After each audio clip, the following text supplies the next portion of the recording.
Stalin and Stalin's leadership, Molotov, 1950. On the occasion of J.V. Stalin's 70th birthday, published by the November 8 publishing house. It is now particularly clear how exceedingly fortunate it was for our country and for the cause of communism generally that, after Lenin's death, the Communist Party of the USSR was headed by Comrade Stalin, under whose guidance the Soviet Union has already for more than a quarter of a century been victoriously building communist society. In this historic period our country has grown to full maturity as a socialist land, and at the same time it has become the decisive factor in the mighty upsurge of all the progressive forces of humanity. This is the consummate achievement of Comrade Stalin, of Stalin's leadership, which ensured the ideological unity of our party on the basis of the principles of Marxism-Leninism and the undeviating advance of the Soviet people along the road mapped out by the great Lenin. Already at the end of 1936, in his report on the draft constitution of the USSR, Comrade Stalin said, quote, "We now have a fully formed multinational socialist state, which has stood all tests, and whose stability might well be envied by any national state in any part of the world." Unquote. As we know, the Stalin Constitution set the stamp and seal on this general outcome and became the basis for the further progress and the further all-round development of the forces of our state. In 1946, summing up the results of the Second World War and outlining new tasks of socialist construction, Comrade Stalin spoke of the world historical significance of the victory of the Soviet Army in this war. He said that, quote, "Our Soviet social system was victorious," unquote, in this war, having demonstrated that it is, quote, "a better form of organization of society than any non-Soviet social system," unquote, and that, furthermore, quote, "our Soviet state system was victorious," unquote, in this war, having demonstrated that, quote, "the Soviet state system has proved to be a model multinational state, that the Soviet state system is a system of state organization in which the national problem and the problem of the collaboration of nations have found a better solution than in any other multinational state," unquote. It is quite obvious that we could not have scored this victory if it had not been preceded by the great successes achieved by the Soviet people, under the guidance of our party, in promoting the political and economic progress of the Soviet state. Without this, we would not have had that economic might of our country, that solid rallying of the working class and of all the working people around the party, around Comrade Stalin, and that selfless readiness of the people to defend the Soviet state against its foreign enemies, which were the decisive factors in determining the victorious outcome of the war. This great victory was made possible by the socialist successes achieved by our people in the years preceding the Great Patriotic War. It was necessary, first of all, to lay the economic foundation of socialism, and thereby put on a firm footing the state system of the dictatorship of the proletariat, which is based on an alliance between the working class and the laboring peasant masses. This was the purpose of the policy of socialist industrialization of the country, which found expression in the celebrated Stalin five-year plans. In these years many thousands of factories and mills were built and many new industrial cities and areas grew up. This policy strengthened and enhanced the leading role of the working class in the Soviet Union. Thanks to the Stalin industrialization policy, which made possible the technical reconstruction of our entire national economy, we were able to ensure an uninterrupted and steadily increasing rate of expansion of Soviet industry, especially heavy industry, to make our national economy independent of capitalist countries, and continuously to improve the welfare and culture of the working class and of all the working people of our country. It was further necessary to solve the problem, posed for the first time in history, of inducing the millions of small and backward peasant farms to adopt large-scale collective farming, equipped with modern machinery. Comrade Stalin's theory of collective farm organization, which was made the basis of the celebrated rules of the agricultural artel, with its wise principle of harmonizing the personal interest of the collective farmer with the paramount interest of the common collective farm economy, and Stalin's personal direction of the mass collective farm movement, which developed, ensured the successful accomplishment of this historic task, resulting in the elimination of the kulaks and of all other still surviving capitalist elements, and in laying the foundation for the socialist organization of the entire national economy of the USSR. It was only after the collectivization of the peasant farms had been accomplished, permitting the application on an unprecedented scale of up-to-date machinery and agricultural science in the big collective farms that had been formed, that agriculture ceased to be a brake on the progress of the national economy, and that boundless prospects of economic and cultural advancement opened up before the collective farm peasantry. And only this can explain why it has now become possible for us to implement such new plans as that adopted last year, the majestic plan outlining measures to ensure high and stable harvests in the steppe and forest steppe areas of the European part of our country, which is something absolutely beyond the capacity of any capitalist state. The policy of industrializing the country and the policy of collectivizing peasant farming, as well as the mass shock work and socialist emulation movement which developed under the Stalinist party leadership, transformed the face of our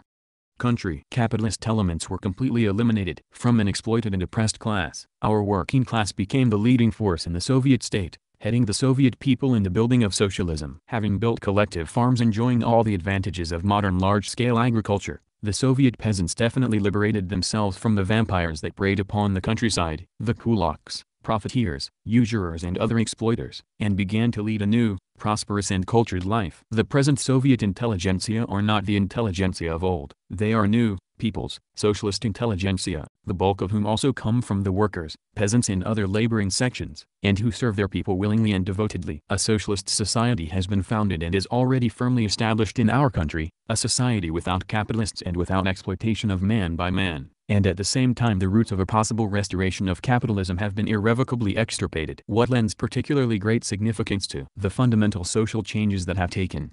place in the USSR is the fact that ours is a multinational state, and that all the peoples of the Soviet Union, notwithstanding all the differences in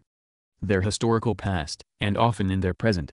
ways of life, are following one and the same socialist path of development. And one of the most remarkable achievements of Stalin's leadership is that great friendship, that fraternal cooperation and mutual assistance which have been attained among the peoples of our country under the banner of socialist internationalism, and which are growing stronger from day to day. These socialist successes in the USSR, and their great progressive significance, which is becoming more and more apparent, attract the attention of other peoples all the more, because the general crisis of the capitalist system is patently growing more and more acute. More and more countries are dropping out of this system. Capitalism has no longer any prospect of a general upward movement, while the stronger capitalist powers are feathering their nests by ruthlessly plundering and weakening other capitalist and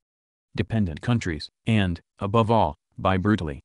exploiting the working masses of these countries. It can now no longer be concealed that a new economic crisis is gathering in the countries of America and Europe, and that the vast army of unemployed and semi-employed is growing. The Soviet Union, on the other hand, where there are no crises and no unemployment, is confidently advancing along the road of economic progress and prosperity. In spite of the predictions of our enemies in the capitalist camp that a prolonged period of economic depression would be inevitable in the USSR after the Second World War, our country is coping successfully with the severe consequences of war and enemy occupation, and is promoting the all-round development of its national economy. And, what is more, our industry is already producing at a far higher level than before the war. The workers, peasants and intellectuals of the Soviet Union see that they are today living better than yesterday, and are sure that tomorrow they will live better than today. They are confident in their future, because they see for themselves that the USSR grows stronger and more prosperous from year to year. They know that they have a reliable guide, the Communist Party, and a wise leader, the great Stalin. It is the supreme merit of Comrade Stalin that in all these years, no matter what difficulties we encountered on our path, the Bolshevik Party has always held high aloft the standard of battle for the victory of socialism in the USSR. There were plenty of Trotskyites, Rights and every other brand of traitor and alien element in the party who sowed disbelief in the possibility of the victory of socialism in the USSR, surrounded as it was by a capitalist encirclement. After the death of Lenin, every species of agents of the class enemy sharply intensified their attacks on the party and its policy of building socialism. Comrade Stalin upheld and developed Lenin's theory of the possibility of the victory of socialism in one separate country, of the possibility of the victory of socialism in the USSR. To argue about the scientific correctness of this theory and to show that, in view of the uneven development of the capitalist countries in the epoch of imperialism, socialism cannot triumph simultaneously in all countries, but can only triumph at first in individual countries, is entirely unnecessary nowadays, since the possibility of the victory of socialism at first in one separate country has already become a reality in the victory of the socialist system in the USSR, where the premises are already being successfully created for the transition to the higher phase of communism. Thus all the talk borrowed from reactionary bourgeois and social democratic ideological sources, that socialism could not be built in such a technically and economically backward country as Russia, has been refuted not only theoretically, but by the actual fact that socialism has triumphed in our country. But it must not be forgotten that the party could not have scored this victory which demanded self-sacrificing struggle. If it had not been armed with profound confidence in the possibility of this victory, if the party had not confounded the skeptics and waverers in its own ranks, if the party, guided by Comrade Stalin, had not inspired and led the working class of our country in boldly and resolutely eliminating all and every anti-Leninist vacillation, in a steadfast struggle against the class enemy and his agents among the working people and within the party itself. This historic achievement of Stalin's leadership is all the greater, because it is of supreme international significance, inasmuch as it deals a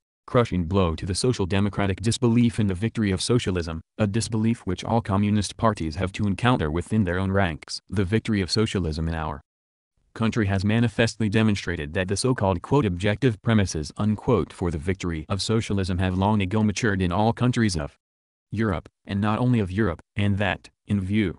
of this, it is one of the chief tasks of all honest supporters of socialism resolutely to eliminate the reactionary influence of the bourgeoisified social democratic bureaucrats and the split they are causing in the working class movement. Everyone can now see that our country has been transformed into a socialist state, that the victory of socialism in the USSR provides all the requisites for the further and still more powerful economic progress of the country and the steady improvement of the welfare of the Soviet people, and that the international situation has already largely changed in favor of socialism and people's democracy. The innumerable millions of people of the Soviet Union, having in the years of Soviet rule made a gigantic advance in their cultural development, are solidly and actively participating in the work of socialist construction in town and countryside, imbued with a profound consciousness of the rightness of their cause and with deep confidence in the wisdom of Stalin's leadership. We are successfully advancing the consolidation of the socialist system and the socialist re-education of the Soviet people, and this finds expression in such an enhancement of the moral and political unity of Soviet society and in such an upsurge of Soviet patriotism, that there is now no force on earth capable of turning our people back to capitalism. That is the chief outcome of the socialist development accomplished by our country under the Stalin leadership of the Bolshevik Party. As to the relations of the USSR with other countries and the international situation generally, in this field too, important changes have taken place in the past few years. Until very recently the Soviet Union was the only existing socialist state, and was surrounded by a hostile capitalist encirclement. Everyone knows how many attempts the imperialist powers made by direct military intervention, economic blockade and every despicable means, including plots and the assassination of Soviet representatives,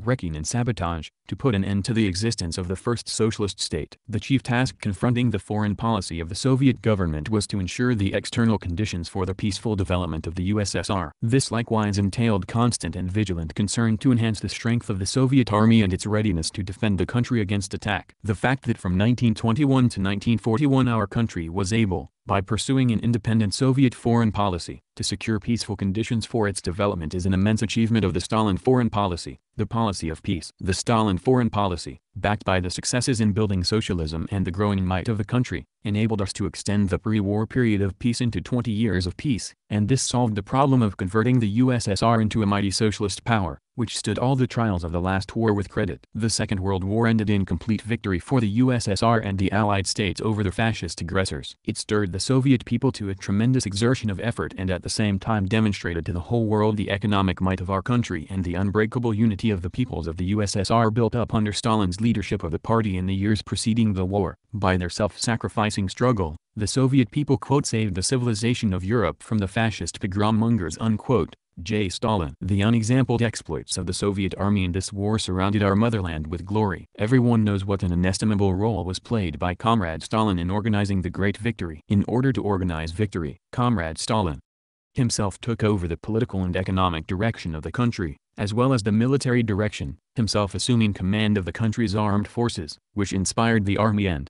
the whole people to self-sacrificing and heroic struggle. This ensured the rapid conversion of the country's economy to the needs of war. The gigantic Soviet army created in the war under the personal direction of Comrade Stalin was built on the principles of the Stalin military science and became the finest army of modern times. All this made it possible to bring about a radical change in the course of the war and ensured the victorious realization of Stalin's strategical plans for the defeat of the enemy. The delay in opening the Second Front in Europe made it clear to the whole world that the honor of vanquishing fascism in Europe, and then in the Far East, belongs first and foremost to the Soviet army and its incomparable Stalin leadership. This world historical victory added to the glory of our country, the Soviet army and its great commander, Joseph Vissarionovich Stalin. At the same time, we know what an important part in the defeat of the armed forces of the Axis powers was played by the formation of the anti-fascist coalition of the Soviet Union. the United States of America, Great Britain and other allied states. Thanks to the Stalin foreign policy, which had succeeded in preventing the formation of a united front of capitalist states against the USSR in the period preceding the Second World War, the aggressive fascist states found themselves isolated, while the Soviet Union occupied the place it deserved in the mighty anti-fascist coalition. Here, too, Comrade Stalin's personal influence on the whole course of developments was immense. His profound knowledge of the history of nations, his rich and varied experience as leader of the international communist movement, his faculty of piercing and promptly divining the strategical plans and tactical moves of individual states, his boldness and flexibility of decision in complicated international questions. All these features that are so characteristic of Comrade Stalin determined the decisive successes of the Soviet Union's foreign policy. For the anti-Hitler coalition of the three powers to have arisen during the war, it was first necessary to foil the anti-Soviet plans of the governments of Britain and France and of the imperialist circles standing behind them, the aim of which was to egg Germany into war with the Soviet Union and then to profit at their expense, particularly at the expense of the USSR. The Soviet Union was even constrained to conclude a pact of non-aggression with Germany, when it became definitely clear that all the efforts of the Soviet government to form a united front with other European states against the growing fascist aggression of the Axis countries had been frustrated by the British and French governments because of their blind hatred of the Soviet workers and peasant state. The perfidious intent of the intrigues the British and French were then weaving against the Soviet Union was divined by Comrade Stalin in time, and this made it possible not only to remove our motherland from immediate jeopardy by postponing Hitler Germany's attack on the USSR, but so to shape developments as to bring about a state of affairs in which the governments of Britain and the United States found themselves compelled to form an Anglo-Soviet American anti-fascist coalition, which conformed with the interests of all peace-loving nations. The changes in the international situation following from the Second World War and the enhanced role of the USSR speak for themselves. We have such a significant fact above all, as the formation in Europe and Asia of a number of people's democracies, which are now confidently embarking on the building of socialism. Only hopeless reactionaries can today cherish absurd and utopian illusions of restoring the peoples of Poland, Czechoslovakia, Hungary, Romania, Bulgaria, Albania, and Korea, not to speak of the Mongolian People's Republic, to their old conditions, to the status of meek slaves of the landlords and bourgeoisie. The worldwide significance of the establishment of the People's Republic of China, which has undermined the foundations of imperialism in Asia, cannot be denied. New roads to freedom and happiness have opened for the great Chinese people, and, what is particularly important, they have now a reliable leader in the shape of the Communist Party of China. Comrade Stalin defined the immense significance of the establishment of the German Democratic Republic in words which have reverberated throughout the whole world. Quote, "The establishment of a peace-loving German Democratic Republic," unquote, he said, quote, "constitutes a turning point in the history of Europe." There can be no doubt that the existence of a peace-loving democratic Germany, together with the existence of the peace-loving Soviet Union, precludes the possibility of new wars in Europe, puts an end to bloodshed in Europe and renders impossible the enslavement of European countries by the world imperialists, unquote. Today, all the people's democratic states are in one camp with the Soviet Union, upholding the cause of peace and democracy. Imperialist ambitions and policies of aggrandizement are as alien to the people's democratic states as they are to the Soviet Union. They are vitally interested in ensuring their peoples, who have won their liberty, durable conditions of peace and the establishment of friendly and equal relations with other peoples. We must not, however, forget that there is another camp. Although the Second World War ended only so very recently, the imperialist countries, and above all the ruling circles of the United States and Great Britain, are again feverishly preparing for a new war. Possessed by lack of faith in their own internal strength, they keep on weaving new aggressive plans, inflating their war budgets, and creating military bases and offensive military alliances and blocs, thereby revealing how dangerous to the peace of the peoples is the present policy of the imperialist powers, which breeds all sorts of adventuristic plans for the establishment of world supremacy with the help of any and every means of aggression, including atomic warfare. But times have changed. Of immense significance is the fact that among all the peoples of the earth activity in the struggle to safeguard peace is continuously growing, and with it the realization that enduring peace cannot be ensured by pious pacifist wishes. The movement of the supporters of peace, which has spread all over the world, is one of the most graphic expressions of the desire of the peoples for worldwide peace. This movement embraces hundreds of millions of workers by hand and brain, and includes all the democratic trade unions, as well as the democratic organizations of women, youth and intellectuals, with their many millions of members, which have sprung up since the war. We know that this broad movement in defense of peace, democracy and progress looks upon the USSR as its chief support and hope, and that Stalin's name is its great banner. In the light of these facts, the enhanced role of the Communist and Workers' parties in many countries is understandable. In spite of persecution and election chicanery on the part of reactionary governments, these parties are growing in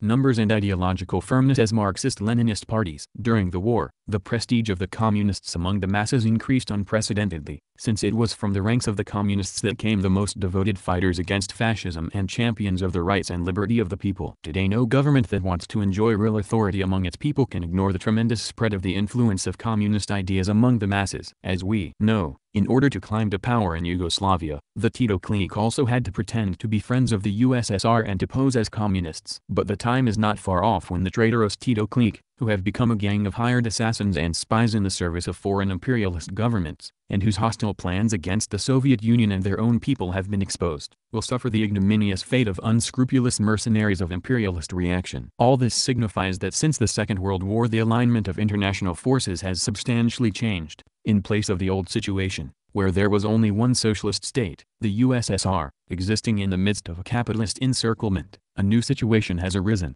in which the Soviet Union is no longer internationally isolated, and this must be regarded as a supreme achievement of Stalin's leadership. Today the USSR is not alone in defending world peace. Together with the Soviet Union, the people's democracies, and the entire international camp of peace supporters which has now arisen, are upholding this cause. Two camps have formed: the democratic camp, headed by the USSR, which fights the instigators of a new war in defense of universal and stable peace, and the opposite, imperialist camp, headed by the ruling circles of the USA and Great Britain, which is pursuing a policy of preparing another war, but which is unable to stop the cumulative growth of the international peace movement. The situation is such that if the imperialists unleash another world war, they will inevitably meet with such a universal rebuff from the peace-loving peoples and the entire democratic camp as will lead not merely to the defeat of individual aggressive powers, as in the past, but to the liquidation of the entire world imperialist system. This is the main conclusion that follows from the changes in the international situation, changes which signify that today the destinies of the peace-loving peoples and the interests of all progressive humanity are inseparably bound up with the continued successes of the Soviet Union and of the world democratic camp, headed by its acknowledged leader, the great Stalin. An edition of J.V. Stalin's collected works is now being published, beginning with his writings of 1901. The theoretical and political importance of this edition cannot be overestimated. Stage by stage, there unfolds before our eyes the creative genius of the great Stalin in all its copious variety and intellectual profusion. They illumine with the light of Marxist-Leninist ideas the most diverse practical problems in the work of the Bolshevik Party and the international communist movement, as well as complex scientific problems of history and philosophy. They explain highly acute problems of domestic and foreign policy and root problems relating to the economy of the USSR, as well as various periods in the development of the countries of the capitalist world. They disclose the nature of big problems of socialist culture, in its diverse national forms, and reveal the significance of the military problems that have time and again faced the Soviet state, and as we read it we become clearly aware of the exceptional role played by Comrade Stalin personally, beginning with the first years of Soviet rule, in the defense of our motherland against foreign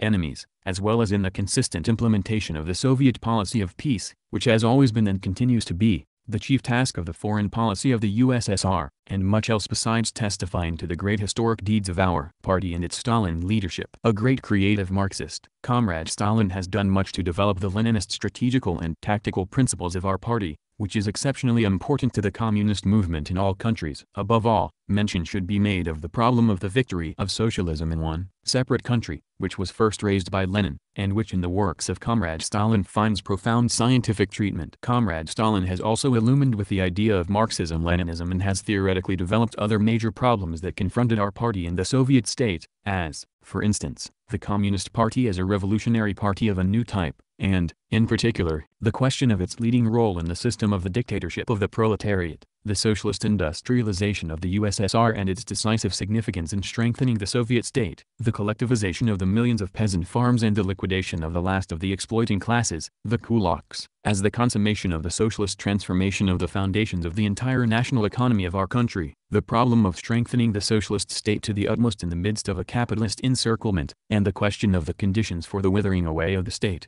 the national question in the period of the bourgeois democratic revolution and the national and colonial question in the conditions of socialist revolution, and, in particular, the question of socialist nations, as well as many other highly important questions of present-day times. The elaboration of these and other problems in Stalin's scientific works is under present conditions of supremely vital importance not only to the USSR, but to other countries as well, especially to the countries which have adopted the path of socialism or are conducting a struggle for national liberation. For all that, it must be borne in mind that no collection of works, however full, can adequately reflect the immensity of the work, so inspiring to our party and the Soviet people, which Comrade Stalin daily performs in posing new problems and continuously elaborating ever new gigantic plans for our socialist construction, in formulating the major pronouncements of the party and government, including basic diplomatic documents, in all the various affairs connected with organizing the practical realization of adopted decisions and so forth, yet without which it is impossible to conceive the actual scope and ideological significance of Stalin's leadership. As the great continuer of the cause of the immortal Lenin, Comrade Stalin heads all our work of socialist construction, welding the family of Soviet nations, directing the working people of town and country towards the one great common goal, mobilizing communists and non-communists for the building of communism in our country, and inspiring the struggle of the working class and oppressed peoples of the world. Stalin's leadership is imbued with a profound consciousness of the momentousness of the historical mission of the Bolshevik Party, the Soviet state and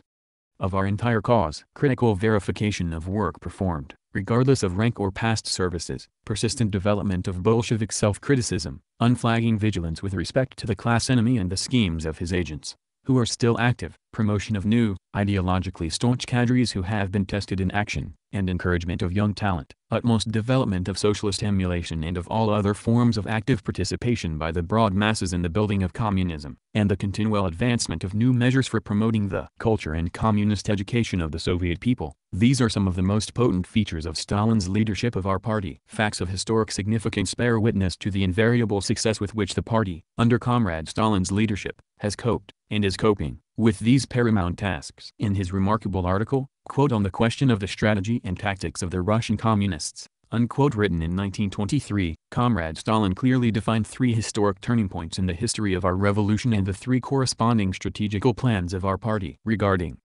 the third, the last, turning point, Comrade Stalin wrote, quote, the third turning point began with the October Revolution, when the mortal conflict between the two imperialist groups of the West had reached a climax, when a revolutionary crisis was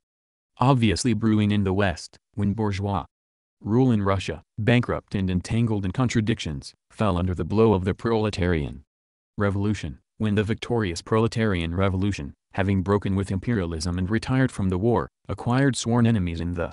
shape of the imperialist coalitions of the West, when the decrees of the new Soviet government on peace, the confiscation of the landed estates, the expropriation of the capitalists and the emancipation of the oppressed nationalities won the confidence of millions of working people all over the world. This was a turning point of international significance, for the international front of capital was broken for the first time, and for the first time the question of the overthrow of capitalism was placed on a practical footing. This turned the October Revolution from a national, Russian, force, into an international force, and the Russian workers from a backward detachment of the international proletariat into its vanguard, which, by its self-sacrificing struggle, was awakening the workers of the West and the oppressed countries of the East. This turning point had not yet achieved its ultimate development, because it had not yet unfolded on an international scale, but its substance and general direction were already sufficiently clearly defined. Unquote. J.V. Stalin, Collected Works, Volume 5, pages 178-79. The profound meaning and prophetic character of these words of Stalin are clear to us, and all can now see how far our country has advanced, and how profoundly the international situation has since changed precisely in the way of which Comrade Stalin wrote. This is particularly clear today, when the USSR, the country of socialism victorious, with its gigantic political, economic and cultural progress,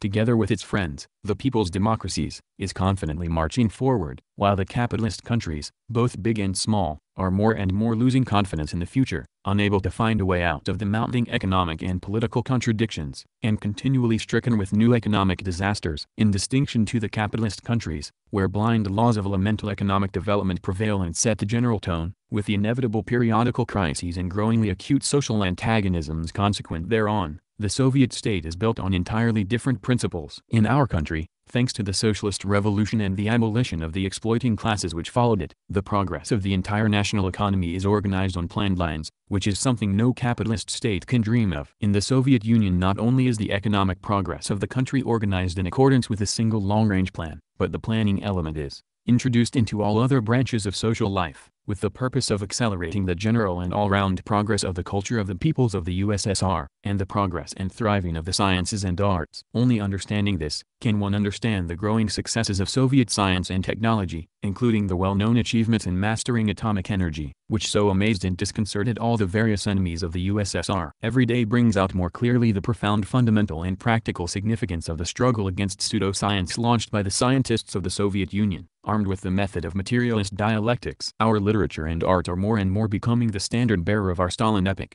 greatly contributing to the successes of the Soviet people, inspiring them in their work and struggle, and extending Soviet influence far beyond the borders of our motherland. Tasks of such grandeur have never faced any other state. The narrow bourgeois outlook is altogether incapable of conceiving problems of such magnitude. Only a mature socialist society could tackle such tasks as the introduction of fundamental scientific principles into all spheres of the country's economic and cultural life and into the ideological education of the people in the spirit of communism, which is doing so much to multiply our forces, and which raises the USSR head and shoulders above any country in the capitalist camp. This also explains the unparalleled growth of the moral and political prestige of the USSR among the peoples of the entire globe. It is not fortuitous that these majestic tasks fell to a party which gave our people and all mankind such great leaders, such titans of theoretical thought and revolutionary deeds, as Lenin and Stalin. If, after Lenin's death, the Soviet people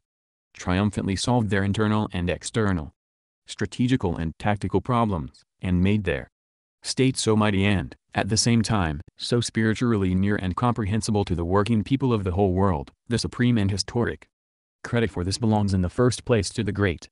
leader of our party, Comrade Stalin, to Stalin's leadership. It is because of this that the confidence of the working people of our country in Stalin's wise leadership is so boundless, that their faith in Stalin's genius is so strong, and that the love of the Soviet people and of the working people of the whole world for Comrade Stalin is so deep. Today, on his 70th birthday, we once again wish our great and dear Stalin, our leader, teacher and friend, good health and long years of life for the benefit and glory of our people, and for the happiness of all progressive mankind.